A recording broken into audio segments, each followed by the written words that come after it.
கர்த்தருக்கு பிரியமானவர்களே, இன்றைக்கி நம்ம பார்க்க போகிறது என்னென்னா, ஒரு 5 ஸ்தோத்திரத்தை பற்றி தான் பார்க்க போகிறோம். அதில் அப்பா பிதாவே ஸ்தோத்திரம், அன்பான பிதாவே ஸ்தோத்திரம், நித்திய பிதாவே ஸ்தோத்திரம், பரலோக பிதாவே ஸ்தோத்திரம், ஆவிகளின் பிதாவே ஸ்தோத்திரம்.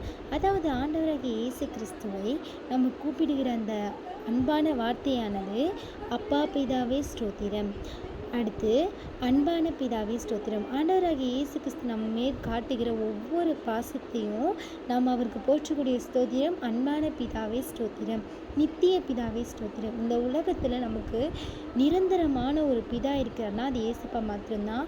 அவரை போற்றக்கூடிய வார்த்தை நித்திய பிதாவே ஸ்தோத்திரம். பரலோக பிதாவே ஸ்தோத்திரம். நம்ம எந்த நேரமாக இருந்தாலும் கடைசியில் அவருடைய ராஜ்யத்தை ஆளும்போது அவருக்கு தேவையான ஒன்றை நம்ம அவரை பற்றி தெரிந்து கொள்ளும்போது நாம் போக வேண்டிய இடம் பரலோகமாக இருக்கும். அதனால் அந்த பரலோக பிதாவுக்கு நம்ம செலுத்தக்கூடிய ஸ்தோத்திரம் பரலோக பிதாவே ஸ்தோத்திரம். ஆவிகளின் பிதாவே ஸ்தோத்திரம். ஆத்தும ஆவிகள், அதாவது மனிதர்களே ஆளக்கூடிய திறமை ஆண்டவருக்கு இருக்கிறது. ஆண்டவர் நம்மளையெல்லாம் படைத்திருக்கிறார் ஆவிகளின் பிதாவாக. அதாவது நம்ம இருதயத்தை ஆளுக்கூடிய ஒரு ஆவிகளின் பிதாவாகி ஆண்டவராக இயேசு கிறிஸ்து இருக்கிறதுனால ஆவிகளின் பிதாவை ஸ்தோத்திரம் என்று இந்த 5 ஸ்தோத்திர பலிகளை இன்றைக்கி நான் சொல்லியிருக்கேன். உங்களுக்கு டெய்லியும் 5 ஸ்தோத்திர பலிகளை நான் கண்டிப்பாக உங்களுக்கு தெரிவிப்பேன். ஆமென்.